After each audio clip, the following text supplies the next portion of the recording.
आसामनि माने एडुकेशन मन्त्री बिथांमोनजों रायलायनानै मोनसे बुजाफोरायाव फैबाय आरो बे आयेननि बाथ्रा दाख्लै आसाम एसेम्बली 25 तारिखआव जनायनि सिगां नभेम्बरनि 25 तारिखआव एसेम्बली जिरायदों बेनि सिगां चिफ मिनिस्टारजोंबो रायलायनाय जादों एडुकेशन मन्त्रीजों रायलायनाय जादों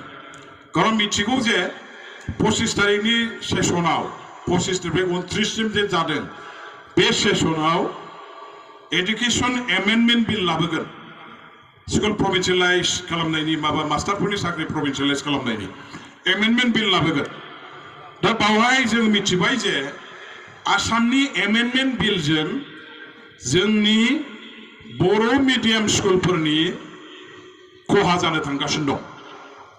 कारण बिथांमोना जाबाय एमेन्डमेन्ट खालामदोंब्लाबो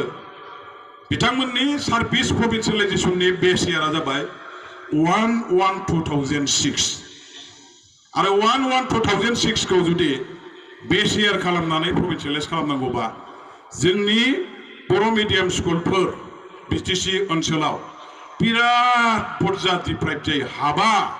कलेजफ्रा हाबा high school LP ME college provincialise जाया बेखायनो जोंनिया जाहैबाय मा जोंनि ओनसोलाव आन्दोलन जादों बे समाव आन्दोलननि थाखाय हानि रेकर्ड मानसिफोरनाव गैया डिअफोफ्रा हा हरा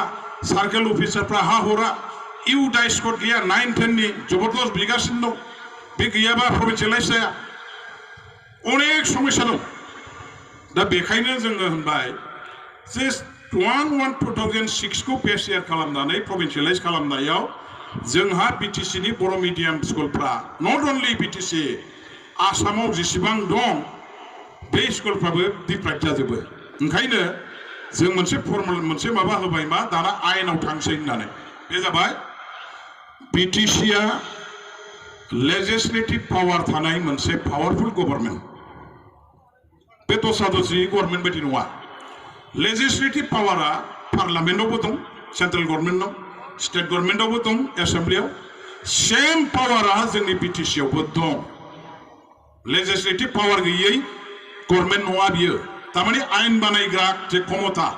बे क्षमताया आसाम गभर्नमेन्टनि जे क्षमता लेजिस्लेटिभ पावार एखे क्षमता संबिधाना जोंनोबो होदों आरो डिपार्टमेन्टआ एडुकेशन डिपार्टमेन्टआ जोंनो ट्रेन्सफार खालामखानाय डिपार्टमेन्ट बेखायनो जे डिपार्टमेन्टखौ ट्रेन्सफार खालामदों 40टा डिपार्टमेन्ट बे 40टा डिपार्टमेन्टखौ जों बोरै सालायो बोरै सालाया बबेखौ बेस इयार खालामनानै जोङो प्रभिन्सियेलाइज खालामो खालामा थिक खालामनायनि मालिकआ जोंसो बिटिसिआसो दस्राया नङा कारण जोंनि आयेनाव जों बेखौ लाबोगोन 1/1/2006 आ बेस इयार जानो मोना 1/1/2006 नि सोलाय जेन'बा जोंना 12बो जानो हागौ 15बो जानो हागौ 16बो जानो हागौ बेखौ जोंनि मथे जों बानायगोन जोंनि एकआव दा बेखौ नायनानै जों ओंखायनो होनबाय मा आसाम गभर्नमेन्टखौ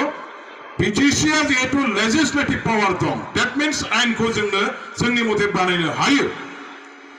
आरो डिपार्टमेन्टआ जिहेतु ट्रेन्सफार साबजेक्ट एडुकेशन डिपार्टमेन्टआ जेनि बेनिखायनो जोङो दा एडुकेशन डिपार्टमेन्टखौ सालायनायनि नामाव स्कुलफोरखौ कलेजफोरखौ प्रभिन्सियेलाइज खालामनायनि नामाव जों मोनसे आयेनखौ जोंनो बानायनोसै लेजिस्लेशनखौ जोंनो खालामसै जोंनो कमप्लिटलि बे अथरिटिखौ होनांगौ आरो बानायखांनानै जों जेसेबां स्कुलखौ प्रभिन्सियेलाइज खालामना हरगोन जोंनि एक मथे बेनि टटेल फाइनान्सियेल बार्डेनखौ आसाम गभर्नमेन्टआ लानांगौ बे बिलनि अपारेशनेल एरियाया बिटिसि एरियाखौ भाग होनानैसो जानांगौ बिटिसि एरिया